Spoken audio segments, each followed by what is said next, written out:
Okay, welcome everybody to this evening's Antidebate. As you know, I'm Jonathan Rowson, I'm Director of Perspectiva, and the Antidebate process has been funded by the John Templeton Foundation to give us 2 years to create this thing. And we're currently a few months into that. So that what you're about to observe is a kind of toddler rather than a fully fledged adolescent or adult. It's something in the process of creation. But let me say a little bit at the beginning before we start about why we're doing it and what it's about. Debate has its place. Debate can be beautiful, edifying. It's often a spectacle, a clash, entertaining. It's often very enlivening if it's done well. It can even be informative. But sadly, the way the world is today, there's many structural incentives towards polarization built into the way we get our information, not just our papers, but the channels we watch, the social media feeds that we have algorithmically beamed into us, means that when on any given issue, we're less likely to see it in the round and more likely to see it in a way that reinforces our biases. So we're in a phase of history where divergence and bifurcation and disagreement is actually being compounded and exacerbated by the systems and structures that prevail. And this is a big deal because democracies, or even any functioning form of government that includes people, relies on a capacity to discuss adequately what's going on. It relies on a sense-making process, if you like, a meaning-making process. And debate was the sort of high end of what it was like to observe a culture talking to itself. So there will be a future for debate. It's not that we're against all forms of it, but we do think there's a case for trying to develop something radically new.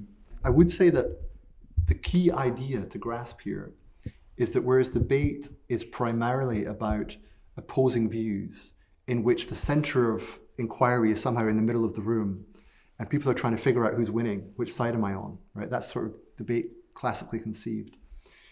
But we live in a time where we're all exposed to things that we struggle to make sense of, moments where we can't quite agree with ourselves. Our values don't always align with our actions.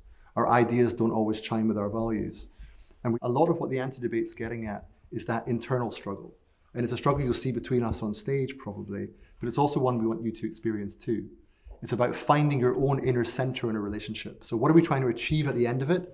It's not some beautiful middle position which everyone can agree on. It's not some consensus verdict. It's a deeper felt sense of your relationship to the issue at hand. And another beauty is that we don't know what the issue is yet. We're about to find out. Thank you. I'm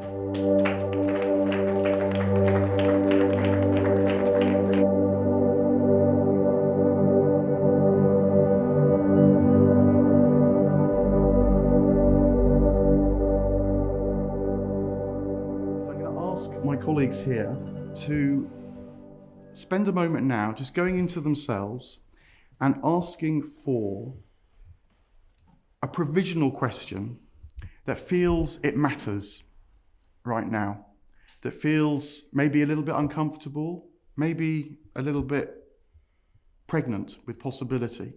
Would someone like to get us going with a provisional question? Is this a moment in history? Maybe we shouldn't be striving so much. If I could put it more bluntly, it's like, should we feel guilty about not being able to change the world? Or what is this consternation? Elizabeth, how are you feeling about what you're hearing in relation to your question about is fear ever useful? It feels related, but it does feel quite separate, or rather it feels like there's a pairing or a polarity here, and they're related because they're about, well, who do we be? What is the state of being we should be seeking? I want to come to Mina now. Is masculinity the problem? I just worry that a lot of the conversations we've been having feel quite abstract, maybe. And I think, I don't mean to pose this question so that we can find the boogeyman and blame something, but I feel like we need something tangible to unpack and to look at. How are you guys doing with this now as well, Indra particularly? There's something about my question which would definitely include this question. There's no question of that. So, I'm certainly not attached to my way into the problem. I think that's another way into the same problem. And I'm going to ask, first of all, for a show of questions for Indra's question. Is this a moment in history asking us to step up? And then we've got a couple here as well. Okay, thank you. So let's now get a show of hands. Is masculinity the problem? Show of hands. Okay. So is masculinity the problem we will go with? Would anyone in the room just like any kind of clarifications about the question? I mean, I guess people have at least a start of a 10 on what masculinity is. Mina, are you happy with the way that the question is framed as you originally framed it? Yeah. The question stems from the many discussions that we've been having. So is it the problem for many of the big challenges of the 21st century? My sense is that there's sort of two things that are really causing a lot of the problems, whether it's the climate emergency or polarization, poverty and inequality, those kinds of things. But one is the economic model that we have is, it's completely unsustainable. Like, we are exploiting our planet, we're exploiting ourselves in order to sustain the economic model that reigns. And then there's the model of relationship, not just social relations between humans, but relationship with ourselves individually, with each other, and then with the more than human natural world. And in both of these, like both relationship and the economic model, I feel as though without reimagining masculinity, which has shaped our largest economies and how, and family structures that feed into economies and so on. And also, I guess, the kind of quest to explore other parts of the world, which has resulted in colonialism and neocolonialism. It's men who have done these things and continue to largely lead the world.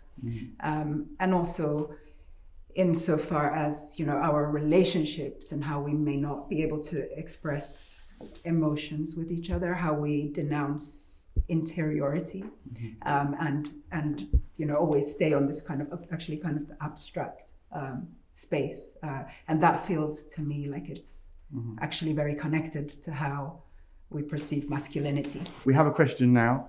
You have completed the first stage of the anti-debate. We didn't know what we were going to talk about 15 minutes ago. Now we do, my goodness. We're going to invite you to come outside, and we're going to create a line where we ask you to place yourself on this line between yes and no and all that lies between. Okay, so is masculinity the problem now? Yes will be right here on the left, and then you can place yourself anywhere on that line as how you feel. All right, and we're just going to add one extra dimension to this. We're going to turn this into an axis, okay? So we still have yes and no, but then we're going to add, do we believe we can make progress on this together this evening? And really take a personal note of your own position, so that because later we will come back to this at the end of the process, and just to see if we have felt a shift in ourselves. There's different occasions. Yeah.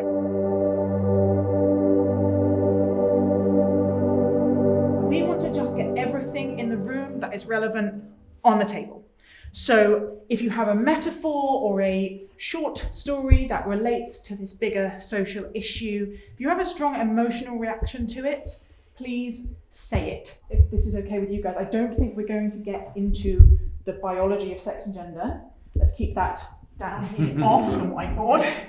We're talking about masculinity in its kind of broadest cultural sense.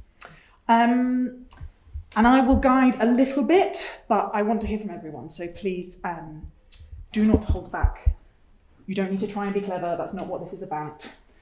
It's something else. So the first thing to say is that the question made me sad. Even though it's about masculinity and not maleness or being a man, nonetheless, the first reaction was one of, really, can this be true? There's such great men out there. Can it really be inherently about masculinity? For me, it's more to do with design.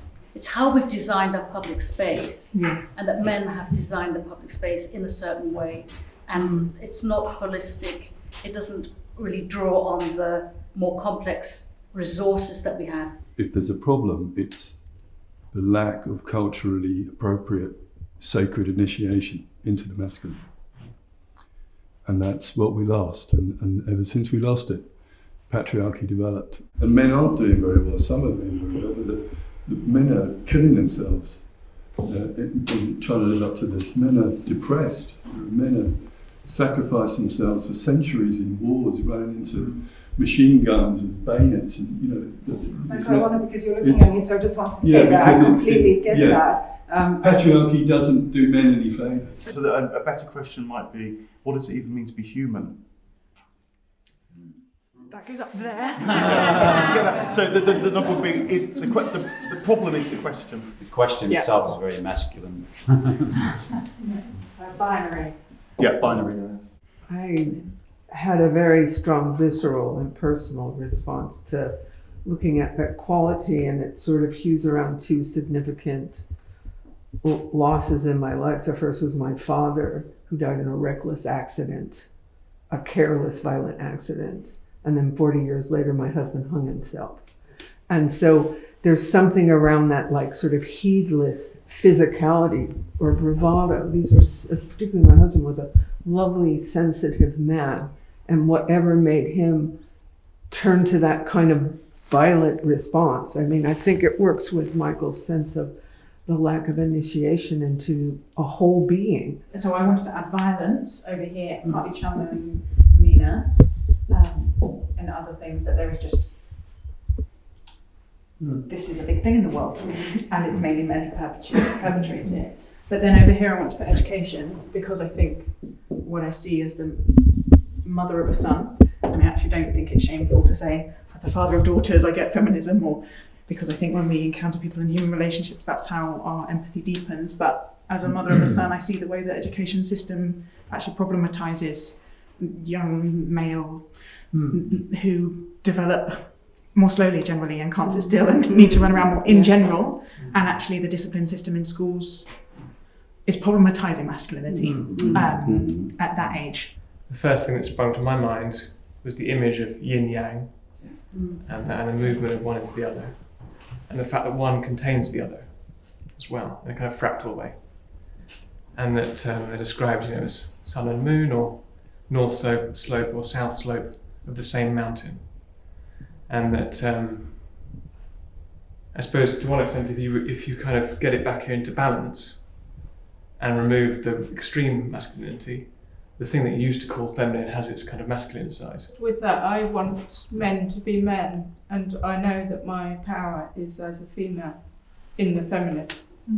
Perhaps the majority of the things that were coming up and are going on that board are still being viewed through a structure of masculinity that is unsaid and largely invisible to us, and that there's this profound absence in our thinking overall about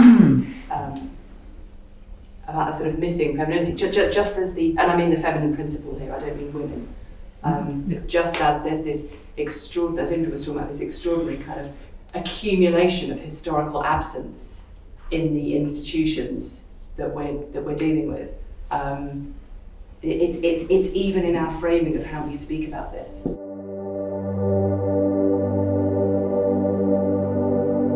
Now, I can't take everyone who's got their hands up, so just take a second and think, is this missing on the board? I think there's quite a lot missing on the board, so I'll try to just say it as briefly as possible. But yeah, starting with the question being the problem, I don't think that it is. And one of the kind of clarifications to make again is that, of course, to Dominique's point, like masculinity is intersectional, you could say. So it's layered with race and ethnicity and culture and class and all of those kinds of things. The reason that the question, I think, is far more important than the question of just human interaction is because, we are talking about things like toxic masculinity and a crisis in masculinity, and even the conversation here in this room has kind of been talking a lot about kind of striving for balance, and we've brought up male pain, if you like, and I do want to acknowledge that exists and it's important to talk about. But actually, if you really think about it, masculinity and men are thriving.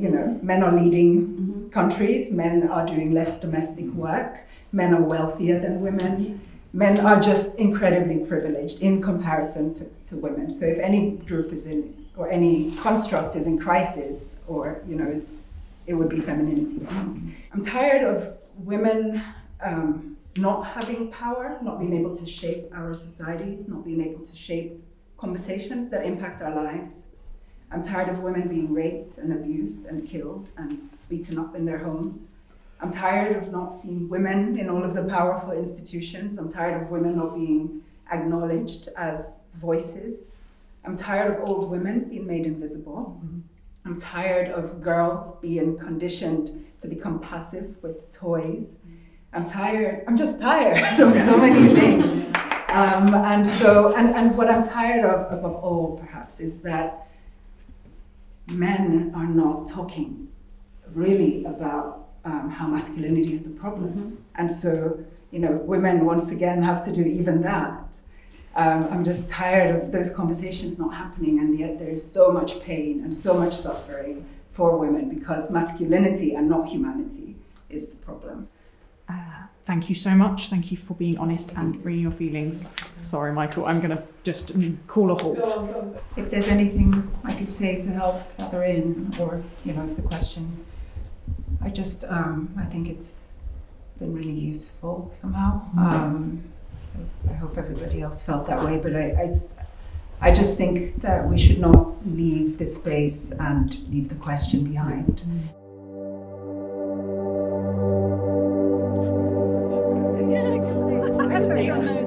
Okay, so this is after the Antidebate. We're now sort of reconfiguring our positions on this question. And we have two axes, basically. We have an axis on the existing question, is masculinity the problem? And if it's a yes, it's over here. And if it's a no, it's over here.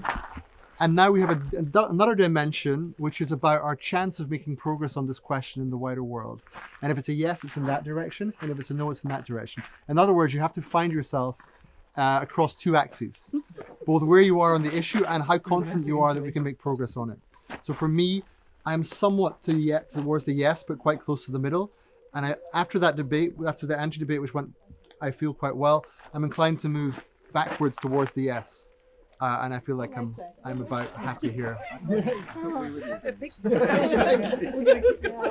So, are we at that end?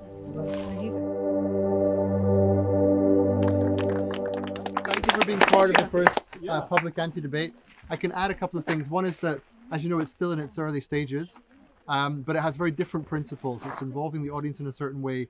It's bringing in emotions in a certain way. It's taking quite a lot of time to get the question right so that we feel a shared investment in the inquiry. It's stopping to check with the question holder about whether the energy they brought into the room is being honored in the right way. And it's also about finding the disagreement within ourselves, not just between each other, but also our own grappling, our own dissonance, our own sense of struggle. Because if the question's a good question, we're likely to feel somewhat conflicted about it. And the anti-debate is about giving each of us a chance to feel that we can make some kind of progress within ourselves, as well as in the shared context, what we might call collective individuation, something that we get closer to our own sense of who we are because of the question asked and because we're sharing it together. And that's the beginning of the anti-debate. Future trinkets and alterations might include bringing in a longer spell. As we felt there was more to be said. It could last a whole day even. Potentially, some feel not, but we're discussing that. Someone to bring in metaphor, to have a phase where we talk only about metaphor. Someone to improvise a little bit more. Someone a bit more ding-dong and a bit more clash. But for now, we're pretty happy that we have a template to work with, and I thank you all very much for joining us. Thank you.